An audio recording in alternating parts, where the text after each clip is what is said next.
কি বলেছিলাম যে সিঙ্গল স্ক্রিন থেকে শুরু করে মাল্টিপ্লেক্স সব জায়গায় জিদ্দাকে নিয়ে একটা উৎসব শুরু হবে।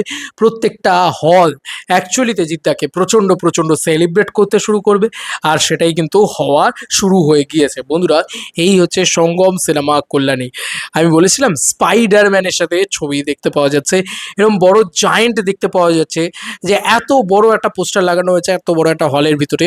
তো বুঝতেই পারছো যে হলটার কত রকমভাবে এক্সাইটমেন্ট আছে এই সিনেমাটাকে কেন্দ্র করে। এটা একটা সঙ্গম সিনেমা কল্যাণীর চিত্র নয়, এটা হয়তো তোমরা রানাঘাটের চিত্র দেখতে পাবে, এটা হয়তো তোমরা প্রত্যন্ত গ্রাম থেকে একেবারে আইনক্স সাউথ সিটি, একেবারে কোয়েস্ট মল, একেবারে অ্যাক্রোপলিস মল, মিরাজ, তারপরে এই সমস্ত সব প্রিমিয়াম যে মাল্টিপ্লেক্স রয়েছে সেখানেও যতটা দেখতে পাবে সেম মানে সেম ততটাই কিন্তু যে ক্রেজ বা যে হাইপ, সেম জিনিসটা কিন্তু সিঙ্গল স্ক্রিনের ভিতরেও তোমরা ততটাই দেখতে পাবে।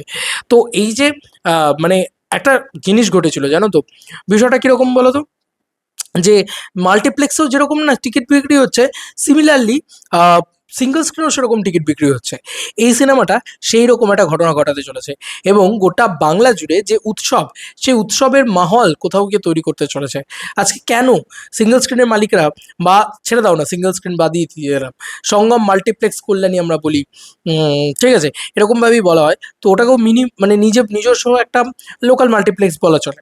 তো এই যে লোকাল মাল্টিপ্লেক্স মানে ধরো উদয়ন, সঙ্গম, এরা যারা রয়েছে, এই যে হলগুলো রয়েছে, এই হলগুলোই বা ওয়াই এক্সাইটেড অ্যাবাউট জিতস, কেউ বলে বিপ্লবী, কেউ বলে ডাকাত।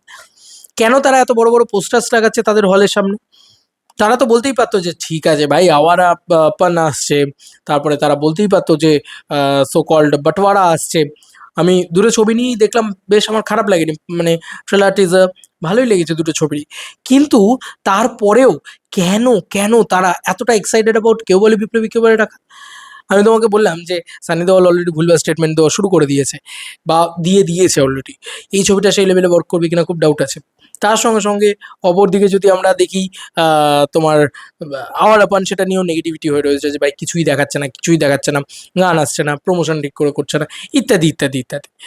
তো যাই হোক, একটা হয় না যে সেই অ্যাডভান্টেজগুলো কিন্তু কোথাও গিয়ে কেউ বলে বিপ্লবী, কেউ বলে ডাকাত পাবে। এবং বাংলার বুকে যে বাংলার নায়ককে নিয়ে এভাবে সেলিব্রেট হচ্ছে, এটা বোঝায় যে এই নায়কের ক্রেজ কতটা। আজকে 2 বছর বাদে জিদ্দা আসছেন বা এসেছেন বলা চলে, কিন্তু তারপরেও এটা দেখে আমি অবাক হয়ে গেলাম যে এরম লেভেলের ভাইব, এরকম লেভেলের ক্রেজ একটা মানুষকে কেন্দ্র করে। আমার এটা খুবই খুবই ভালো লাগলো, সত্যি বলছি। এটা কিন্তু আবারও বলছি যে একটা সঙ্গম কল্যাণীর চিত্র নয়, হয়তো তুমি শিলিগুড়িতেও সেম জিনিস দেখতে পাবে, মালদাতেও দেখতে পাবে, সারা বাংলা জুড়ে যে একটা উৎসব সেটা তোমরা দেখতে পাবে। তো সারা বাংলা জুড়ে মানুষ যে এই সিনেমাটা দেখতে যাবে 15ই আগস্টে, সেটা বোঝা যাচ্ছে। এবার দেখার বিষয় আর কোথায় কীরকমভাবে কী কী চিত্র উঠে আসে। দেখো, সারা কলকাতা শহর মুড়িয়ে দেওয়া হয়েছে, প্রচুর প্রচুর জায়গায় কেউ বলে বিপ্লবী, কেউ বলে ডাকাতের ঝড় উঠে গেছে, প্রচুর ইন্টারভিউজ ইত্যাদি আসতে থাকবে। আমি চাইবো যে গানটা, লাস্ট যে গানটা, সেই গানটা ড্রপ করা হোক। এর পরবর্তীতে পাবলিকের হাতে সব কিছু ভাই।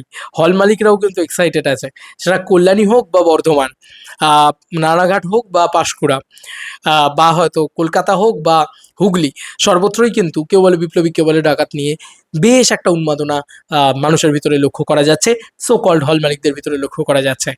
তাতে এক্সাইটমেন্ট তো বাড়ছেই, তাতে এটাও কোথাও গিয়ে প্রভোক হচ্ছে, বা এটাও কোথাও গিয়ে মনে হচ্ছে যে হল মালিকরা শো তো প্রচুর দেবে, এবার পাবলিকের আসার পালা, পাবলিক আসবেও, আই হোপ সো। ছবি ব্লকবাস্টার হওয়ার পালা, আর কিছু না। বাদ বাকি তোমাদের কার কি মতামত, এটা ভিডিওটাকে নিয়ে জানিও কমেন্ট সেকশনে। চলো বন্ধুরা, নতুন কোনো ভিডিওতে দেখা হবে, বাই।